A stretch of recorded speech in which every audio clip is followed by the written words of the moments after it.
எப்படி சென்றான் முன் செய்தபடியே அந்த வீட்டு கதவை அன்னை தட்டினாள்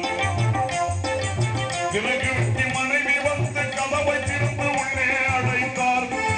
விறகு வெட்டி மனைவி வந்து கதவை திறந்து உள்ளே அழைத்தார் என்னுடைய கணவரிடம் வருகை குறித்து அனுமதி கேட்டேன்